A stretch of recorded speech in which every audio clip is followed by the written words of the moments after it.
2027 one day world cup దగ్గర పడుతున్న నేపథ్యంలో అన్ని జట్లు సిద్ధమవుతున్నాయి. వన్డే ఫార్మాట్ లో జరగనున్న ఈ టోర్నమెంట్ కోసం టీమిండియా కూడా కసరత్తులు ప్రారంభించింది. ఈ నేపథ్యంలో విరాట్ కోహ్లీతో పాటు రోహిత్ శర్మ తుది జట్టులో ఉండాలని చాలా మంది డిమాండ్ చేస్తున్నారు. ఇదే అంశంపై మహమ్మద్ కైఫ్ కూడా తాజాగా సంచలన ప్రకటన చేశారు. 2027 వన్డే వరల్డ్ కప్ రోహిత్ శర్మను ఆడించాల్సిందేనని captain Shubman Gill press meet పెట్టాలంటూ హెచ్చరించారు. రోహిత్ శర్మ ఉంటేనే వన్డే వరల్డ్ కప్ గెలుస్తామని కెప్టెన్ గా గిల్ చెప్పాల్సిన పరిస్థితి ఉందని వ్యాఖ్యానించారు. ఎంత వీలైతే అంత తొందరగా ప్రెస్ మీట్ లో రోహిత్ శర్మ అవసరాన్ని బీసీసీఐకి వివరించాలని సంచలన ప్రకటన చేశారు మహమ్మద్ కైఫ్. దీంతో మహమ్మద్ కైఫ్ చేసిన వ్యాఖ్యలు వైరల్ గా మారాయి.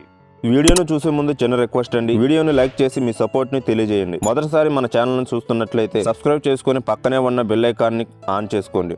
2027 వన్డే వరల్డ్ కప్ దగ్గర పడుతున్న నేపథ్యంలో టీమిండియా యాజమాన్యానికి కీలక సూచనలు చేశారు Mohammad Kaif. 2027 one day world cup లో రోహిత్ శర్మ అవసరం చాలా ఉందని వ్యాఖ్యానించారు. దక్షిణాఫ్రికా వేదికగా ఈ టోర్నమెంట్ జరుగుతుందని, అక్కడ రోహిత్ శర్మ అద్భుతంగా బ్యాటింగ్ చేస్తాడని వివరించారు. బౌన్సీ మైదానాలు ఎక్కువగా ఉంటాయి కాబట్టి అవలలగా సిక్సర్లు కొట్టే రోహిత్ శర్మను తీసుకోవాల్సిందేనని వెల్లడించారు. 2027 వన్డే వరల్డ్ కప్ లో విరాట్ కోహ్లీ కంటే రోహిత్ శర్మ అవసరం ఎక్కువగా ఉంటుందని వ్యాఖ్యానించారు. అందుకే రోహిత్ శర్మ ఖచ్చితంగా జట్టులో ఉండాలని పేర్కొన్నారు. రోహిత్ శర్మ అలాగే విరాట్ కోహ్లీ ఇద్దరు కలిసి వన్డే వరల్డ్ కప్ గెలిపించే అవకాశాలు ఎక్కువగా ఉన్నాయని కూడా అంచనా వేశారు. వరల్డ్ కప్ నిజంగానే వస్తే ఇద్దరు ఫైనల్ రోజున రిటైర్మెంట్ ప్రకటిస్తారని గుర్తు చేశారు. వన్డే వరల్డ్ కప్ 2027 టోర్నమెంట్ లో రోహిత్ శర్మ ఆడకుండా గౌతమ్ గంభీర్ కుట్రాలు పన్నుతున్నట్లు వస్తున్న వార్తలపై మహమ్మద్ కైఫ్ కూడా స్పందించారు. హర్షిత్ రాణా, ప్రసిద్ధ్ కృష్ణ లాంటి వాళ్లను